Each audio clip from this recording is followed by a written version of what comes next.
നമസ്കാരം. ധനുഷ് ടിപ്സിലേക്ക് സ്വാഗതം. 10ാം class സോഷ്യലൈസിന്റെ 8ാമത്തെ chapter India സാമ്പത്തിക ഭൂമിശാസ്ത്രം. ഇതിലെ മെയിൻ പോയിന്റ്സ് മാത്രം നോക്കാം. പല പരീക്ഷകൾക്കും PSC എക്സാമുകൾക്ക് ചോദിച്ച ചോദ്യങ്ങൾ ധാരാളമുണ്ട്. പ്രധാനപ്പെട്ട പോയിന്റ്സ് മാത്രം നോക്കിപ്പോവാം. ഈ ചാപ്റ്റർ പറയുന്നത് കൃഷിയെക്കുറിച്ചും കൃഷി അധിഷ്ഠിത വ്യവസായങ്ങളെ കുറിച്ചുമാണുള്ളത്.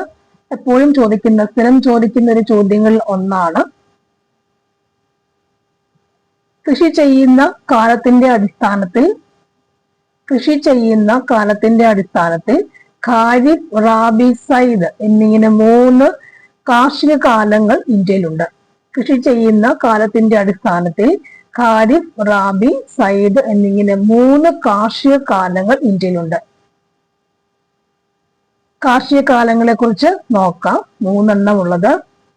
ഒന്നാമത്തേത് കാർഷിക കാലങ്ങൾ ഖാരിഫ്, റാബി, സയ്ദ് 3 അതിന്റെ വിളയിറക്കൽ കാലവും വിളവെടുപ്പ് കാലവും പ്രധാന വിളകൾ ഏതൊക്കെയാണെന്ന് പല പരീക്ഷയും ചോദിച്ചിട്ടുണ്ട്. ഖാരിഫ് വിള ഇറക്കുന്നത് ജൂൺ മാസം, മൺസൂണിന്റെ ആരംഭത്തിലാണ് വിള ഇറക്കുന്നത്. വിളവെടുപ്പ് കാലം നവംബർ ആദ്യം, മൺസൂണിന്റെ അവസാനമാണ്. ഖാരിഫ് സ്കൂളിൽ പോകുന്ന സമയം ജൂൺ ടു നവംബർ ആണ് അതിന്റെ വിള. ആ സമയത്താണ് ഓർത്തു വെക്കാം. ജൂൺ ആണ് വിള ഇറക്കൽ കാലം, വിളയെടുപ്പ് കാലം നവംബർ ആദ്യവാരമാണ്. പ്രധാന വിളകൾ എപ്പോഴും ചോദിക്കുന്നതാണ്. പ്രധാന വിളകൾ എന്ന് പറയുമ്പോൾ നെല്ല്, ചോളം, പരുത്തി. തിനവിളകൾ ചണം, കരിമ്പ്, നിലക്കടല എന്നിവയാണ്. നെല്ല്, ചോളം, പരുത്തി. തിനവിളകൾ ചണം, കരിമ്പ്, നിലക്കടല എന്നിവയാണ് പ്രധാനപ്പെട്ട ഖാരിഫ് വിളകൾ. അടുത്തത് റാബിയാണ്. റാബിയുടെ വിളയിറക്കൽ കാലം നവംബർ മധ്യം. ഖാരിഫ് കഴിഞ്ഞാണ് നവംബർ മധ്യം. വിളവെടുക്കുന്നത് മാർച്ചാണ്. വേനലിന്റെ ആരംഭം, വെയിലുള്ളപ്പോഴാണ് അല്ലെ, വെയിൽ തുടങ്ങുമ്പോഴാണ്. മാർച്ച് പരീക്ഷാ സമയത്താണ് റാബി വിളവ് എടുക്കുന്നത്. റാബിയിൽ വരുന്ന പ്രധാന വിളകൾ ഏതൊക്കെ? റാബി കണക്ട് ആക്കാം. റാബി, ഗോതമ്പ്, പുകയില, കടുക്. ഗോതമ്പ്, പുകയില, കടുക്, പയറുവർഗ്ഗങ്ങൾ. ഗോതമ്പ്, പുകയില, കടുക്, പയറുവർഗ്ഗങ്ങൾ. റാബിയുടേത് പ്രധാന വിളകൾ അതൊക്കെയാണ്. സയ്യിദ് എന്ന് പറയുമ്പോൾ മാർച്ചാണ് അത് വിള ഇറക്കുന്നത്. നടുന്നത് എപ്പോഴും മാർച്ചിലാണ്. വിളവെടുപ്പ് കാലം എന്ന് പറയുമ്പോൾ ജൂണാണ്. അങ്ങോട്ട് ഇങ്ങനെ റൊട്ടേഷൻ പോലെ വരുന്നുണ്ട് അല്ലെ. സയ്യിദ് മാർച്ചിലാണ്. അത് പഴവർഗ്ഗങ്ങളും പഴം പച്ചക്കറിയാണ് സയ്യിദ്. മാർച്ചിലാണ് നമ്മൾ നടുക. ജൂണിന് മഴയ്ക്ക് മുന്നേ അത് എടുക്കുകയും ചെയ്യും. മൺസൂണിന്റെ ആരംഭം ആകുന്നതിന് മുമ്പ് നമ്മൾ പഴങ്ങളെല്ലാം പറിച്ചെടുക്കുകയും ചെയ്യും. അപ്പോൾ ഖാരിഫ്, റാബി, സയ്യിദ് ആണ്.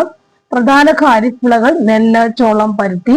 തിനവിളകൾ ചണം, കരിമ്പ്, നിലക്കടല. നെല്ല്, ചോളം, പരുത്തി, കരിമ്പ്. തിനവിളകൾ ചണം, നിലക്കടല. റാബി ഗോതമ്പ്, പുകയില, കടുക്, പയർവർഗ്ഗങ്ങൾ. സയ്യിദ് പഴം പച്ചക്കറി. ഓർക്കാൻ എളുപ്പമാണ്.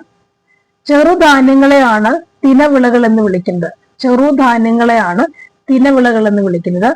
ഭക്ഷ്യധാന്യങ്ങളിൽ ഉൾപ്പെടുന്ന ജോവർ, ബജ്ര, റാഗി എന്നീ തിനവിളകളാണ് മില്ലറ്റ്സ് വിഭാഗം ഉൾപ്പെടുന്നു അല്ലെ. മില്ലറ്റ്സ് അന്താരാഷ്ട്ര ചെറുധാന്യ വർഷമൊക്കെ ഉണ്ടായിരുന്നു. മില്ലറ്റ്സ് ഓഫ് ദി ഇയർ 220 അല്ലെ, 23. തിനവിളകൾ എന്ന് പറയുമ്പോൾ ചെറുധാന്യങ്ങളെയാണ് തിനവിളകൾ എന്ന് പറഞ്ഞു വരുന്നത്. ഭക്ഷ്യധാന്യങ്ങൾ ഉൾപ്പെടുന്ന ജോവർ, ബജ്ര, റാഗി എന്നിവയാണ് തിനവിളകൾ, മില്ലറ്റ്സ് എന്ന് അറിയപ്പെടുക. ജോവർ, ബജ്ര, റാഗിയാണ് മില്ലറ്റ്സ്. കാർഷിക വിളയിൽ വരുന്ന പ്രധാനപ്പെട്ട ഒരു കാര്യമാണ് നാണ്യവിളകൾ എന്ന് പറയുന്നത്. നാണ്യവിളകൾ ഭക്ഷ്യവസ്തുക്കളെ നേരിട്ട് ഉപയോഗിക്കാവുന്ന വിളകളാണ് ഭക്ഷ്യവിളകൾ എന്ന് പറയുക. എന്നാൽ വാണിജ്യ വ്യാവസായിക പ്രാധാന്യമുള്ള വിളകളാണ് നാണ്യവിളകൾ. ഇന്ത്യയിലെ പ്രധാന ഭക്ഷ്യവിളകൾ വിതരണമൊക്കെ നമുക്കറിയാം. ആ ഹെഡിങ് കൊടുത്തേക്കുന്ന കൃഷി എന്ന സംസ്കാരത്തെ കുറിച്ച് നോക്കാം. അതിജീവനത്തിനായി മനുഷ്യൻ മണ്ണിനെ ബോധപൂർവം പ്രയോജനപ്പെടുത്തുന്ന സംസ്കാരമാണ് കൃഷി. അതിപുരാതന കാലം മുതൽ തന്നെ കൃഷി മനുഷ്യന്റെ പ്രധാന ജീവിതോപാധിയെ കണ്ടെത്തിയിരുന്നു. അഗർ, കൾച്ചർ എന്നീ 2 ലാറ്റിൻ പദങ്ങളിൽ നിന്നുമാണ് അഗ്രികൾച്ചർ എന്ന ഇംഗ്ലീഷ് പദം രൂപം കൊണ്ടത്. അഗർ, ലാറ്റിൻ എന്നീ 2 പദങ്ങളിൽ നിന്നുമാണ് അഗ്രികൾച്ചർ വന്നത്. ഇവിടെ അഗർ എന്നതിന് കര എന്നും കൾച്ചറിന് കൃഷി എന്നും അർത്ഥം. വേണമെങ്കിൽ നമുക്ക് ചോദിക്കാം എന്നൊരു ചോദ്യം. അടുത്തത് കാർഷിക വിള നെല്ലിനെ കുറിച്ചുള്ള കുറച്ച് പോയിന്റ്സ് ആണ്. ഇന്ത്യയിലെ മുഖ്യ ഭക്ഷ്യവിളയായ നെല്ല് ഒരു ഖാരിഫ് വിളയാണ്. എക്കൽ മണ്ണാണ് നെൽകൃഷിക്ക് ഏറ്റവും അനുയോജ്യം. നെല്ല് ഖാരിഫ് വിളയാണ്. എക്കൽ മണ്ണാണ് നെൽകൃഷിക്ക് ഏറ്റവും അനുയോജ്യം.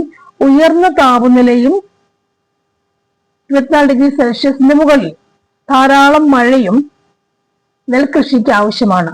ഉയർന്ന താപനിലയും ധാരാളം മഴയും നെൽകൃഷിക്ക് ആവശ്യമാണ്. ഇന്ത്യയിലെ ഏറ്റവും ഒരു മുഖ്യ ഭക്ഷ്യവിളയാണെന്ത്? നെല്ല്. ഖാരിഫ് വിളയാണ് നെല്ല്. എക്കൽ മണ്ണ് വേണം നെൽകൃഷി ചെയ്യുവാനായിട്ട്. ഉയർന്ന താപനിലയും ധാരാളം മഴയും ആവശ്യമുണ്ട്. മഴ കുറഞ്ഞ പ്രദേശങ്ങളിലും ജലസേചന സൗകര്യത്തോടു കൂടി നെൽകൃഷി ചെയ്യുന്നുണ്ട്.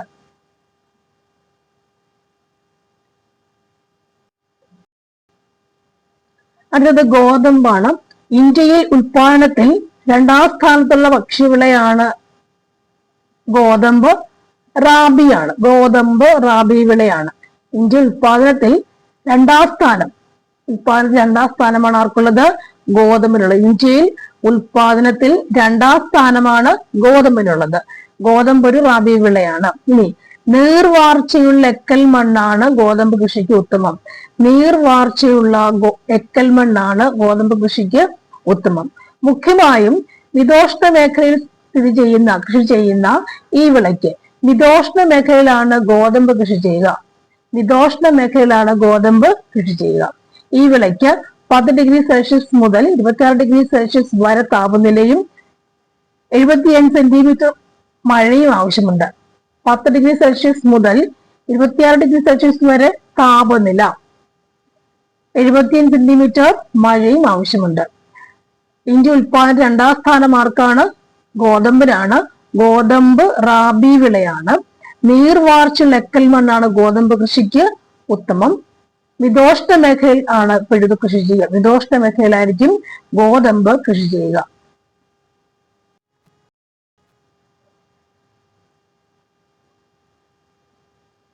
അതുപോലെ ഗോതമ്പ് ഒരു ശൈത്യകാല വിളയായതിനാൽ, ശൈത്യകാല വിളയാണ് ഗോതമ്പ്. ശൈത്യകാല വിളയായതിനാൽ മുഖ്യമായും ജലസേചനത്തെ ആശ്രയിച്ചായിരിക്കും ഇന്ത്യയിലെ ഗോതമ്പ് കൃഷി ഉണ്ടാവുക. ശൈത്യകാല വിളയാണ് ഗോതമ്പിന്റെ കൃഷി എന്ന് പറയാം. എപ്പോഴും ചോളം നോക്കാം. ഭക്ഷ്യവിളകളുടെ ഉത്പാദനത്തിൽ ചോളത്തിന് 3ാം സ്ഥാനമാണ്. ഉഷ്ണകാലത്തും ശൈത്യകാലത്തും ഇന്ത്യയിൽ ചോളം കൃഷി ചെയ്യുന്നു. അതിന്റെയും ഫലഭൂഷ്ട അല്ലെങ്കിൽ നീർവാർച്ചയുള്ള ഫലഭൂഷ്ടമായ മണ്ണാണ് അനുയോജ്യം. മധ്യപ്രദേശ്, കർണാടകം, രാജസ്ഥാൻ, ഉത്തർപ്രദേശ് സംസ്ഥാനങ്ങളിലാണ് ചോളം കൃഷി ചെയ്യുക. അത് നാണ്യവിളകൾ ഏതൊക്കെയാന്ന് നോക്കാം. നാണ്യവിളകൾ അല്ലെ, വ്യവസായ പരമായി ചെയ്യുന്നവയൊക്കെ എന്താണ്? നാണ്യവിളകളാണ്. നാരുവിളകൾ, പാനീയ വിളകൾ, സുഗന്ധവിളകൾ, മറ്റു വിളകളെല്ലാം എന്താണ്? നാണ്യവിളകളാണ്. ധാന്യം നേടിത്തരുന്ന എന്തോ അതെല്ലാം എന്താണ്? നാണ്യവിളകൾ ആണ്. നാരുവിളകൾ ഏതൊക്കെയാണ്? പരുത്തീച്ചണം അല്ലെ, നാരാണ്. പരുത്തീച്ചണം നാരുവിളയാണ്. പാനീയങ്ങൾ, പാനീയ വിളകൾ ഏതൊക്കെയാണ്? തേയില, കാപ്പി. സുഗന്ധം, ഏലം, കുരുമുളക്, കരിമ്പ്, റബ്ബർ, മറ്റു. ഇതൊന്നും ക്വസ്റ്റ്യൻ ആയിട്ട് വരുന്നില്ലെങ്കിലും കാപ്പിയുടെ കാര്യത്തെ കുറിച്ച് എപ്പോഴും ചോദിച്ചിട്ടുണ്ടായിരുന്നു. നോക്കാം. പരുത്തി കൃഷിയും പരുത്തിത്തുണി വ്യവസായവും. ഇന്ത്യയിൽ പരുത്തി കൃഷി ചെയ്യുന്ന പ്രദേശങ്ങളും പ്രധാന പരുത്തിത്തുണി വ്യവസായ കേന്ദ്രങ്ങളും കാണിച്ചിട്ടുണ്ട്. ഇവിടെ പരുത്തി കൃഷിക്ക് ആവശ്യമുള്ള എന്താണ്? കറുത്ത മണ്ണും എക്കൽ മണ്ണുമാണ് പരുത്തി കൃഷിക്ക് ഏറ്റവും അനുയോജ്യം. അതൊരു പോയിന്റ് ചോദിക്കാനുള്ളതാണ്. പരുത്തി കൃഷിക്ക് എന്തൊക്കെ ആവശ്യമുണ്ടെന്നുള്ളത്: മഞ്ഞുവീഴ്ചയില്ലാത്ത വളർച്ചാകാലവും 20 മുതൽ 30°C വരെ ഉള്ള താപനില, 20 to 30°C വരെ താപനിലയും ചെറിയ തോതിൽ വാർഷിക വർഷപാതവും പരുത്തി കൃഷിക്ക് ആവശ്യമുണ്ട്. കൂടാതെ പരുത്തി കൃഷിക്ക് കറുത്ത മണ്ണും എക്കൽ മണ്ണുമാണ് ഏറ്റവും അനുയോജ്യം. പരുത്തി കൃഷി ചെയ്യാൻ കറുത്ത മണ്ണും എക്കൽ മണ്ണുമാണ് ഏറ്റവും അനുയോജ്യമായിട്ടുള്ളത്. ഇനി വസ്ത്രനിർമ്മാണ രംഗത്ത് ലോകവ്യാപകമായി ഉപയോഗിക്കുന്നത് കൊണ്ട് പരുത്തിയെ യൂണിവേഴ്സൽ ഫൈബർ എന്ന് വിളിക്കുന്നു അല്ലെ. വസ്ത്രനിർമ്മാണ രംഗത്ത് ലോകവ്യാപകമായി ഉപയോഗിക്കുന്നത് കൊണ്ട് പരുത്തിയെ യൂണിവേഴ്സൽ ഫൈബർ എന്ന് വിളിക്കാറുണ്ട്. അതെപ്പോഴും സ്ഥിരം ക്വസ്റ്റ്യൻ ആണത്. ഇനി പരുത്തി ഉൽപാദനത്തിൽ ഇന്ത്യക്ക് 4ാം സ്ഥാനങ്ങളും ചോദിച്ചിട്ടുള്ളതാണ്. പരുത്തി ഉൽപാദനത്തിൽ ഇന്ത്യക്ക് 4ാം സ്ഥാനമാണ് ഉള്ളത്. അടുത്തത് ഇന്ത്യയിലെ ഏറ്റവും വലിയ കൃഷി അധിഷ്ഠിത വ്യവസായമാണ് പരുത്തി തുണി വ്യവസായം. ഇതും ചോദ്യം വന്നിട്ടുള്ളതാണ്. ഇന്ത്യയിലെ ഏറ്റവും വലിയ കൃഷി അധിഷ്ഠിത വ്യവസായം, ഇന്ത്യയിലെ ഏറ്റവും വലിയ കൃഷി അധിഷ്ഠിത വ്യവസായമാണ് ഇത്, പരുത്തി തുണി വ്യവസായം. ഇന്ത്യയിലെ ആദ്യത്തെ പരുത്തി തുണി മിൽ സ്ഥാപിതമായത് 1818 കൊൽക്കത്തയ്ക്ക് സമീപമുള്ള ഗ്ലാസ്കറിലാണ്. എന്നാൽ വൻതോതിൽ ഉൽപാദനം ആരംഭിക്കുന്നത് 1854 മുംബൈയിലാണ്. ഇന്ത്യയിലെ ചോദ്യം ഇതാണ്, ഇന്ത്യയിലെ ഏറ്റവും പ്രധാന പരുത്തി തുണി ഉൽപാദന കേന്ദ്രം മുംബൈ. അതുകൊണ്ട് ഇവ എന്ത് വിളിക്കുന്നുണ്ട്? കോട്ടണോപോളിസ് എന്നാണ് വിശേഷിപ്പിക്കുന്നത്. കോട്ടണോപോളിസ് അറിയപ്പെടുന്ന എന്താണ്? മുംബൈ ആണ്. എപ്പോഴുമുള്ള ചോദ്യമാണിത്. ഇന്ത്യയിലെ ഏറ്റവും പ്രധാന പരുത്തി തുണി കേന്ദ്രം, ഉൽപാദന കേന്ദ്രം മുംബൈ ആണ്. അതുകൊണ്ട് അവ എന്ത് വിളിക്കുന്നു? കോട്ടണോപോളിസ് എന്ന് വിശേഷിപ്പിക്കുന്നു. പരുത്തി തുണിയെ ബന്ധപ്പെട്ട കാര്യമാണെന്ത്? കോട്ടണോപോളിസ് എന്ന് പറയുക. മുംബൈ ആണ് എന്ത് പറയാ നമ്മളത്? കോട്ടണോപോളിസ് എന്ന് വിളിക്കപ്പെടുക. ഇപ്പോഴും 2-3 ചോദ്യങ്ങൾ ഈ ഭാഗത്തുനിന്നുണ്ട്. മുംബൈ പ്രധാന പരുത്തിത്തുണി വ്യവസായ കേന്ദ്രമായി മാറാൻ അനുകൂലമായ സാഹചര്യങ്ങൾ എന്തൊക്കെയാണ്? എന്തൊക്കെ സാഹചര്യമാണ് മുംബൈ വിളിക്കുന്ന പേര് കോട്ടണോപോളിസ് ആണ്. എന്തൊക്കെ സാഹചര്യങ്ങൾ കൊണ്ടാണ് വ്യവസായ കേന്ദ്രമായി മാറാൻ സഹായിച്ചത്? ഒന്ന്, സമീപ പ്രദേശങ്ങളിൽ അസംസ്കൃത വസ്തുക്കളുടെ സുഗമമായ ലഭ്യത. സമീപ പ്രദേശങ്ങളിൽ നിന്നും അസംസ്കൃത വസ്തുക്കളുടെ സുഗമമായ ലഭ്യത, കുറഞ്ഞ നിരക്കിൽ ഊർജ്ജ ലഭ്യത, മുംബൈ തുറമുഖം കേന്ദ്രീകരിച്ചുള്ള കയറ്റുമതി ഇറക്കുമതി സാധ്യതകൾ. മുംബൈ തുറമുഖം അടുത്ത് ഉണ്ടായിരുന്നു. മുംബൈ തുറമുഖം വഴി വസ്തുക്കൾ, അസംസ്കൃത വസ്തുക്കൾ കൊണ്ടുവരാനും അല്ലെങ്കിൽ ഇവിടുന്ന് കൊണ്ടുപോവാനും ഒക്കെയുള്ള സാഹചര്യം ഉണ്ടായിരുന്നു. അടുത്തത് മുംബൈയുടെ പ്രത്യേകതകൾ. പരുത്തിത്തുണി കൃഷി ചെയ്യാൻ പറ്റിയ സാഹചര്യത്തെ ഒന്നുകൂടെ പോയിന്റ്സ് ഉണ്ട് ഇവിടെ. ശുദ്ധജല ലഭ്യതയുണ്ട്, മനുഷ്യ വിഭവ ലഭ്യതയുമുണ്ട്. ശുദ്ധജലവും മനുഷ്യ വിഭവങ്ങളും കൂടുതലുണ്ടായിരുന്നു അവിടെ. അതുകൊണ്ടാണ് ഏറ്റവും കൂടുതൽ പരുത്തിത്തുണി വ്യവസായ കേന്ദ്രം അവിടെ വന്നത്. മുംബൈ കഴിഞ്ഞാൽ ഗുജറാത്തിലെ അഹമ്മദാബാദ് ആണ് പ്രധാന പരുത്തിത്തുണി വ്യവസായ കേന്ദ്രം. മുംബൈ കഴിഞ്ഞാൽ ഗുജറാത്തിലെ അഹമ്മദാബാദ് ആണ് 2ാം സ്ഥാനം. മുംബൈ ആണ് 1ാം സ്ഥാനം. 2ാം സ്ഥാനം ആർക്ക് കൊടുക്കണം? ഗുജറാത്തിലെ അഹമ്മദാബാദിന്. ഗുജറാത്തിന് കൊടുക്കാം. അവിടെയുള്ള അഹമ്മദാബാദിനാണ് പ്രധാന പരുത്തിത്തുണി വ്യവസായ കേന്ദ്രമെന്നും ഓർത്തിരിക്കുക. ഫസ്റ്റ് കോട്ടണോപോളിസ് മുംബൈ ആണ്. പരുത്തിത്തുണിക്ക് കറുത്ത മണ്ണ്, എക്കൽ മണ്ണും കൂടി ഓർത്തിരിക്കാം. സെക്കൻഡ് പ്രൈസ് ഇവിടെ കൊടുക്കാം, ഗുജറാത്ത് അഹമ്മദാബാദിന് കൊടുത്തു വെച്ചേക്കാം. അടുത്തത് ചണം കൃഷിയും ചണ വ്യവസായം. ഇന്ത്യയിലെ മറ്റൊരു നാരുവിളയാണ് ചണം. ചൂട് ഈർപ്പവും സാഹചര്യങ്ങളിലാണ് ചണം വളരുന്നത്. ഉയർന്ന താപനിലയും 150 സെന്റിമീറ്റർ അതിൽ കൂടുതൽ മഴയും ലഭിച്ചാൽ മാത്രമേ ചണം കൃഷി ചെയ്യാൻ പറ്റുള്ളൂ. ഉയർന്ന താപനില ഉണ്ടെങ്കിൽ മാത്രമേ ചണം കൃഷിക്ക് അനുയോജ്യമാവുള്ളൂ എന്നർത്ഥം. നീർവാർച്ചയുള്ള എക്കൽ മണ്ണാണ് ചണത്തിനാവശ്യം. പശ്ചിമ ബംഗാളിലെ ഗംഗ ബ്രഹ്മപുത്ര ഡെൽറ്റ പ്രദേശമാണ് പ്രധാന ചണ ഉൽപാദന മേഖല.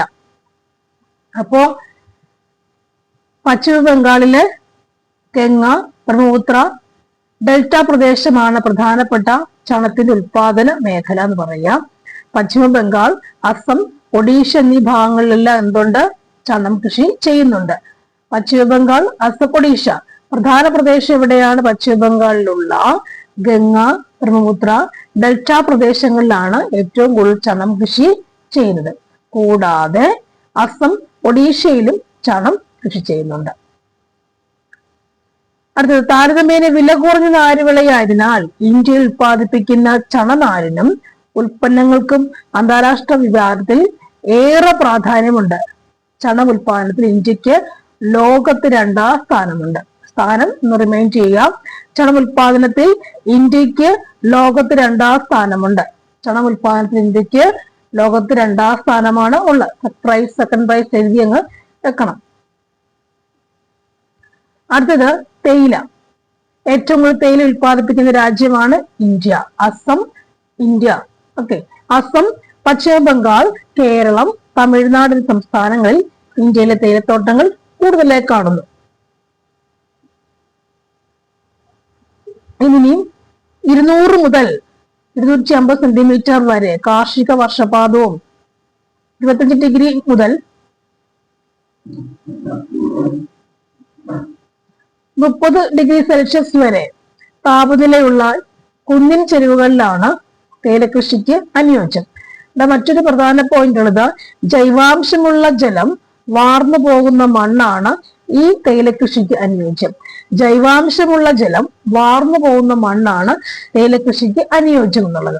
ജൈവാംശമുള്ള ജലം വാർന്നു പോകുന്ന മണ്ണില് കുത്തനെ ഇങ്ങനെ തേയിലകൃഷി എപ്പോഴും കുത്തനെയുള്ള ഒരു മലയുണ്ടെങ്കിൽ മല ഇങ്ങനെയാണെങ്കിൽ ആ മലയുടെ തട്ടുകളിലാണ് എന്ത് ചെയ്യുക, തേയിലകൃഷി ചെയ്യാം. അപ്പോഴും എന്താ വാർന്ന് വെള്ളം പോവാൻ ചാൻസ് ഉണ്ട് അല്ലെ? അങ്ങനെ ഓർത്താൽ മതി. ജൈവാംശമുള്ള ജലം വാർന്നു പോകുന്ന മണ്ണാണ് ഈ തോട്ടവിളയ്ക്ക് ഈ തേയിലകൃഷിക്ക് അനുയോജ്യം. അതുപോലെ ടെമ്പറേച്ചറിന്റെ കാര്യവും നോക്കാം.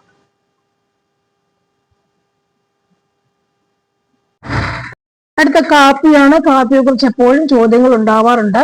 കാപ്പി ഒരു ഉഷ്ണമേഖലാ തോട്ടവിളയായ കാപ്പിയുടെ ഉൽപാദനത്തിൽ ഇന്ത്യക്ക് 6ാം സ്ഥാനമാണ് ഉള്ളത്. ഉഷ്ണമേഖലാ തോട്ടവിളയാണ് കാപ്പി. ഉഷ്ണമേഖലാ തോട്ടവിള, അത് ഉൽപാദനത്തിൽ ഇന്ത്യക്ക് 6ാം സ്ഥാനമാണ് ഉള്ളത്. ഇനി കർണാടകം, കേരളം, തമിഴ്നാട് എന്നീ സംസ്ഥാനങ്ങളിലായി പശ്ചിമഘട്ട മലനിരകളിലാണ് ഇന്ത്യയിലെ കാപ്പിത്തോട്ടങ്ങൾ.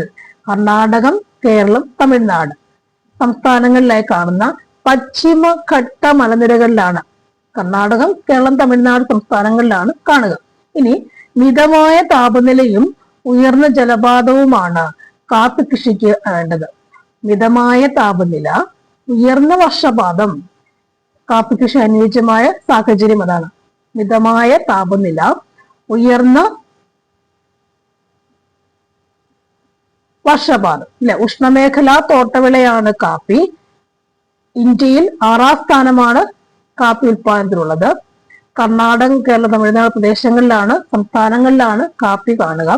മിതമായ താപനിലയും ഉയർന്ന വർഷപാതവുമാണ് കാപ്പി കൃഷിക്ക് അനുയോജ്യമുള്ളത്. ഇനി ഇവിടെ ഉള്ളത്, അന്താരാഷ്ട്ര വിപണിയിൽ ഏറെ ആവശ്യക്കാരുള്ള അറബിക്ക എന്ന മുന്തിയ ഇനം കാപ്പിക്കുരുക്കളാണ് ഇന്ത്യയെ മുഖ്യമായി ഉൽപ്പാദിപ്പിക്കുന്നത്. അറബിക്ക എന്ന മുന്തിയ ഇനം കാപ്പിക്കുരു.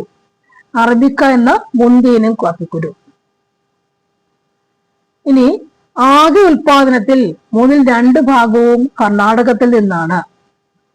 കാപ്പിക്കുരു വിളവെടുത്ത ശേഷം ഫാക്ടറി വെച്ച് സംസ്കരിച്ച് വിപണനം ചെയ്യുന്നു. അടുത്തത് സുഗന്ധ വിളകൾ.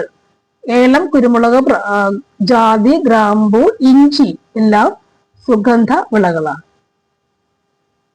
സുഗന്ധ വിളകൾക്ക് വേണ്ട മണ്ണ് ഏതാണ് ഒന്ന് നോക്കി വെക്കുക. മണ്ണ് ഏതാണ്? പശ്ചിമഘട്ട മലനിരകളിലാണ് സുഗന്ധവിള തോട്ടങ്ങൾ ഏറെയും കേന്ദ്രീകരിക്കുക. മണ്ണെന്ന് പറയുമ്പോൾ നീർവാർച്ചയുള്ള വനമണ്ണ്, മണൽ മണ്ണ് എന്നിവയും ധാരാളം മഴ ലഭിക്കുന്ന ഉഷ്ണമേഖലാ കാലാവസ്ഥയുമാണ് സുഗന്ധ വിളകൾക്ക് ഏറ്റവും ആശ്വാസമായത്.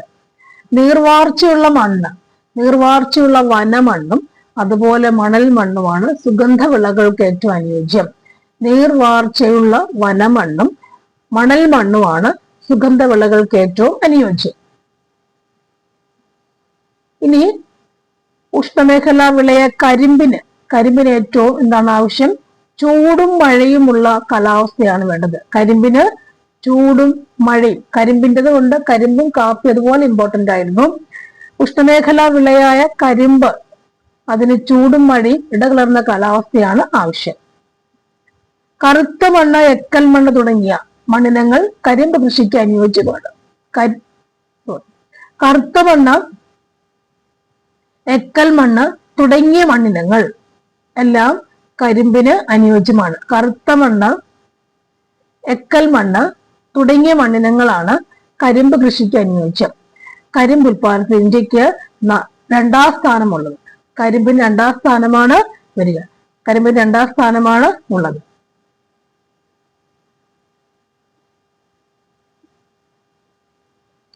ഉത്തർപ്രദേശാണ് കരിമ്പിന്റെയും പഞ്ചസാരയുടെ ഉൽപാദനത്തിൽ 1ാം സ്ഥാനം. ഉത്തർപ്രദേശാണ് കരിമ്പിന്റെയും പഞ്ചസാരയുടെയും ഉൽപാദനത്തിൽ 1ാം സ്ഥാനം. പഞ്ചസാര, ശർക്കരയൊക്കെ കരിമ്പിൽ നിന്നാണ് വരുന്നത്. 1ാം സ്ഥാനം. ഓക്കെ, ഉത്തർപ്രദേശ്.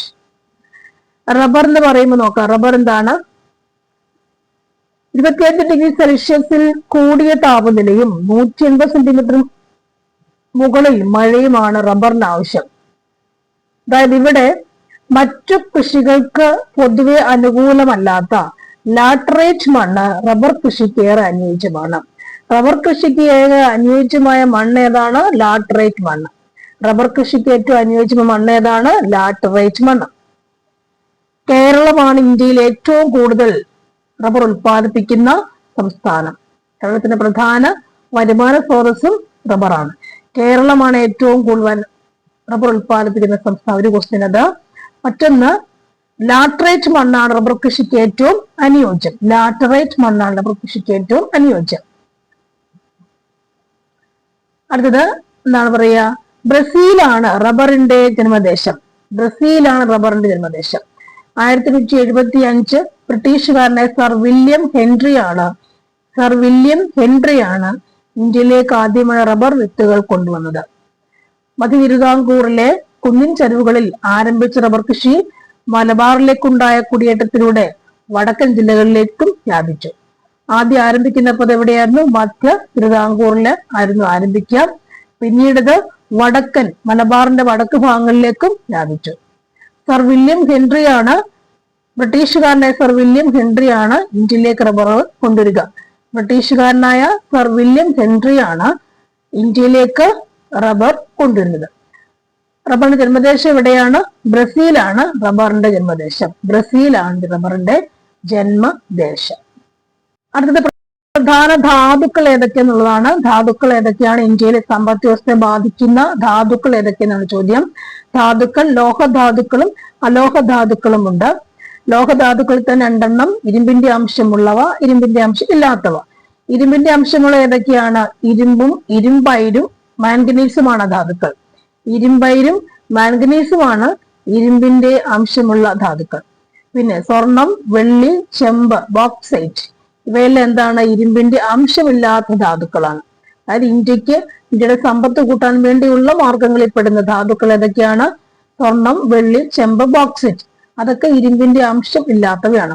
പ്രധാനമായിട്ടും ലോഹധാതുക്കളും അലോഹധാതുക്കളും ഉണ്ട്. അതിൽ ലോഹധാതുക്കൾ എന്ന് പറയുമ്പോൾ ഇരുമ്പിന്റെ അംശമുള്ളവയും ഇരുമ്പിന്റെ അംശം ഇല്ലാത്തവയും ഉണ്ട്. ഇരുമ്പിന്റെ അംശമുള്ളവ നമുക്കറിയാം. ഏതൊക്കെ? ഇരുമ്പൈരും മാംഗനീസുമാണ് ഇരുമ്പിന്റെ അംശമുള്ളത്. ഇരുമ്പിന്റെ അംശമില്ലാത്തത് സ്വർണം, വെള്ളി, ചെമ്പ്, ബോക്സൈറ്റ്.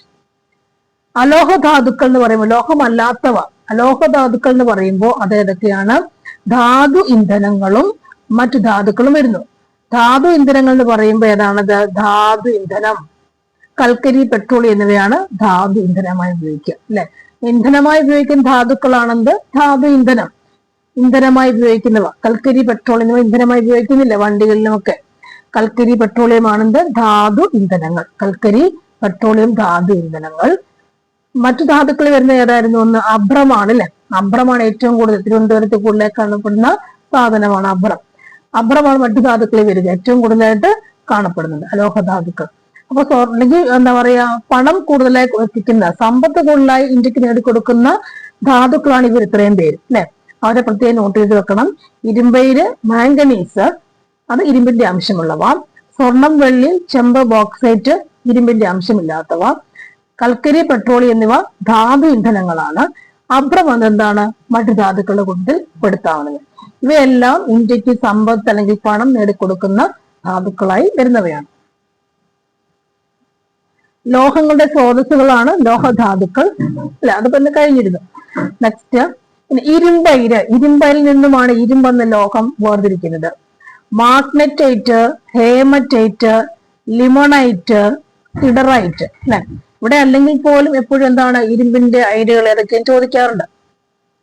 മാഗ്നറ്റൈറ്റ്, ഹേമറ്റൈറ്റും ലിമണൈറ്റ്, സിഡറൈറ്റ് എന്നീ 4 തരം ഇരുമ്പയിർ നിക്ഷേപങ്ങൾ ഇന്ത്യയിൽ കാണപ്പെടുന്നു. ഇരുമ്പിന്റെ അയിരുകൾ ഏതൊക്കെയാണ്? മാഗ്നറ്റൈറ്റ്, ഹേമറ്റൈറ്റ്, ലിമണൈറ്റ്, സിഡറൈറ്റ് എന്നിവയാണ് ഇരുമ്പിന്റെ പ്രധാന അയിരുകൾ. ലോകത്തെ മൊത്തം ഇരുമ്പയിർ നിക്ഷേപത്തിന്റെ 20% ഇന്ത്യയിലാണ്. ലോകത്തെ മൊത്തം ഇരുമ്പയിർ നിക്ഷേപത്തിന്റെ 20% എവിടെയുണ്ട്? ഇന്ത്യയിൽ തന്നെ കാണുന്നുണ്ട്. ഇരുമ്പയിർ കയറ്റുമതിയില് ഇന്ത്യക്ക് 4ാം സ്ഥാനമുണ്ട്. ഇരുമ്പയിര് കയറ്റുമതിയിൽ ഇന്ത്യക്ക് 4ാം സ്ഥാനമുണ്ട്.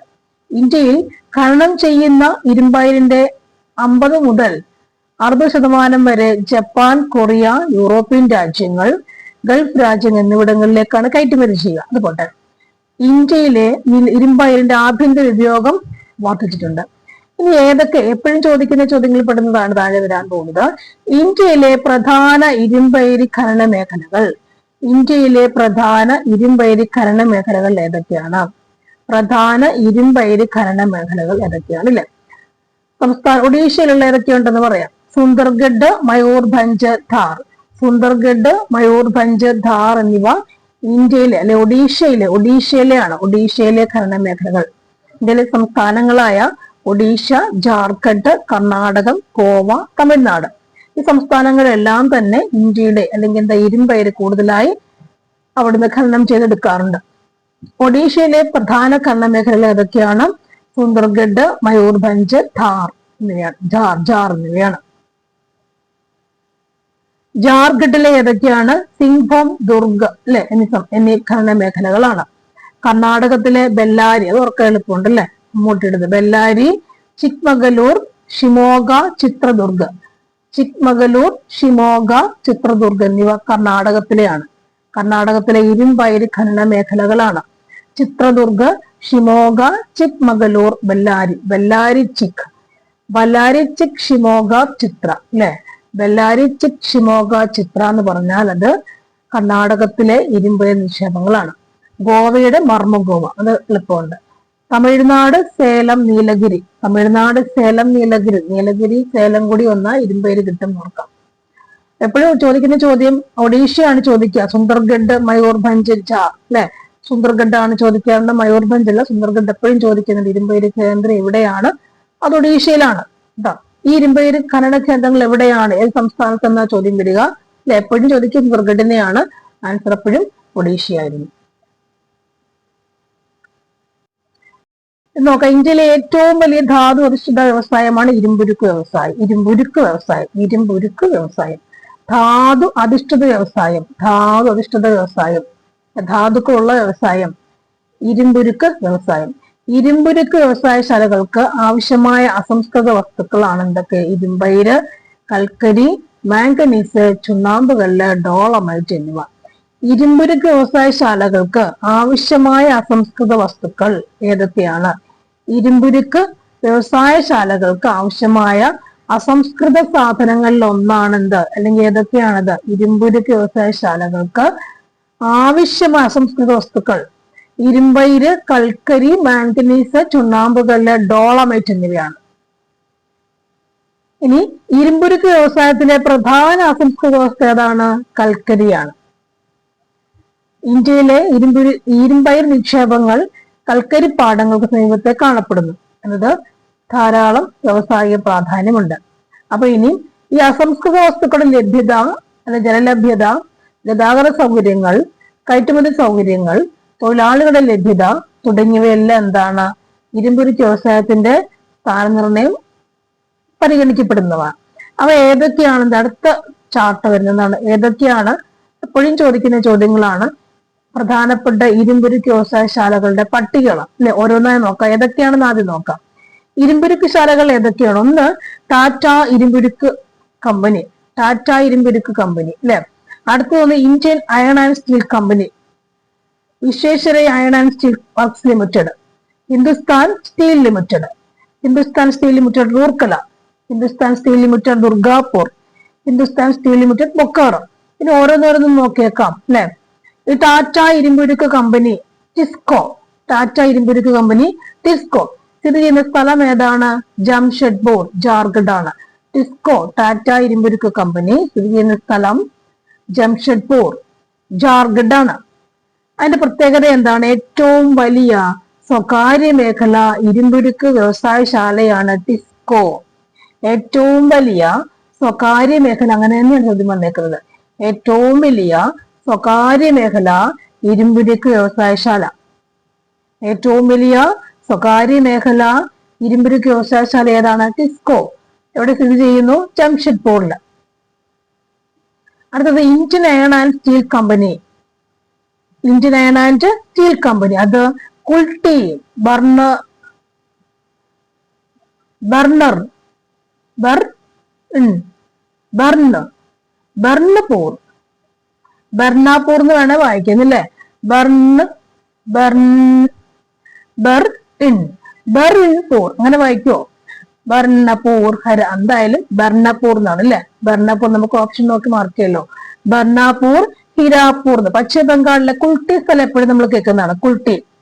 ഇന്ത്യൻ അയൺ ആൻഡ് സ്റ്റീൽ കമ്പനിയാണ് ഇസ്കോ അല്ലെ. ഈസ്കോ അവിടെ ഒരു സംഭവം ഉണ്ട്. IISCO Indian iron and steel company Kulti, IISCO Kulti, Burnpur, Hirapur. പശ്ചിമ ബംഗാളിലാണ് ഈസ്കോ സ്ഥിതി. വ്യവസായ അല്ലെങ്കിൽ പൊതുമേഖലയിൽ ആദ്യത്തെ ഇരുമ്പുരുക്ക് വ്യവസായശാല, അതുകൊണ്ട് അത്ര പ്രയാസം. വ്യവസായശാല എന്നാണ് ആദ്യത്തെ ഇരുമ്പുരുക്ക്. പൊതുമേഖലയിലെ ആദ്യത്തെ ഇരുമ്പുരുക്ക് വ്യവസായശാലയാണ് കുൾട്ടി, ബർണാപൂർ, ഹിരാപൂർ എന്നിവ. അടുത്തത് Visvesvaraya iron and steel works limited, VISL, Visvesvaraya iron and steel works limited. അത് സ്ഥിതി ചെയ്യുന്ന എവിടെയാണ്? ഭദ്രാവതി, കർണാടകത്തിലാണ്. Visvesvaraya iron and steel works limited, അത് ഭദ്രാവതി, കർണാടകയിലാണ്. വിശ്വേശ്വരയ്യ കർണാടകയിലാണ്. അതിന്റെ പ്രത്യേകത എന്താ ചോദ്യം വരിക? ദക്ഷിണേന്ത്യയിലെ ആദ്യത്തെ ഇരുമ്പുരുക്ക് വ്യവസായശാല, ദക്ഷിണേന്ത്യയിലെ ആദ്യത്തെ ഇരുമ്പുരുക്ക് വ്യവസായശാലയാണ്. അടുത്തത് ഹിന്ദുസ്ഥാൻ സ്റ്റീൽ ലിമിറ്റഡ് ഭിലായ്, അത് ഛത്തീസ്ഗഡിലാണ്. അതെന്താ? റഷ്യയുടെ സാങ്കേതിക സഹായത്തോടെ നിർമ്മിച്ചതാണ്. നിങ്ങൾ പഠിക്കുന്നുണ്ട് നേരത്തെ വ്യവസായശാലകൾ, എന്താ പഞ്ചവത്സര പദ്ധതി പഠിക്കുമ്പോൾ 3 വരുന്നില്ലേ? ചക്കൻ പഞ്ചവത്സര പദ്ധതി പഠിക്കുമ്പോൾ 3. ആ വ്യവസായങ്ങളുടെ കൂട്ടത്തില് ഇതും കൂടി പഠിച്ചു പോകുന്നുണ്ട്. അപ്പം അടുത്തത് ഹിന്ദുസ്ഥാൻ സ്റ്റീൽ ലിമിറ്റഡ് റൂർക്കല, സുന്ദർഗഡ് ഒഡീഷയാണ്. റൂർക്കല ഒഡീഷ. ആരുടെ സഹായം? ജർമ്മനിയുടെ സാങ്കേതിക സഹായം. ഹിന്ദുസ്ഥാൻ സ്റ്റീൽ ലിമിറ്റഡ് ദുർഗാപൂർ പശ്ചിമ ബംഗാൾ സ്ഥിതി ചെയ്യുന്നു. അത് അവിടെ എന്താണ്? യുകെയുടെ സാങ്കേതിക സഹായത്തോടാണ് പ്രവർത്തിക്കുക, UK. Hindustan steel limited Bokaro, ഇത് ബൊക്കാറോ ജാർഖണ്ഡ് ആണ്. റഷ്യയുടെ സാങ്കേതിക സഹായത്തോടാണത് ചെയ്യുന്നത്. നിങ്ങൾക്ക് ഇങ്ങനെ വെച്ചിട്ട് സ്ക്രീൻഷോട്ട് ഒക്കെ എടുത്ത് സൂക്ഷിച്ചു വെക്കാൻ പറ്റും. അടുത്തത് മാംഗനീസ് ആണ്. ഇരുമ്പുരുക്ക് വ്യവസായത്തിൽ പ്രയോഗിക്കുന്ന പ്രധാന ലോഹധാതുവാണ് മാംഗനീസ്. ഇരുമ്പുരുക്ക് വ്യവസായത്തിൽ ഉപയോഗിക്കുന്ന പ്രധാന ലോഹധാതുവാണ് മാംഗനീസ്.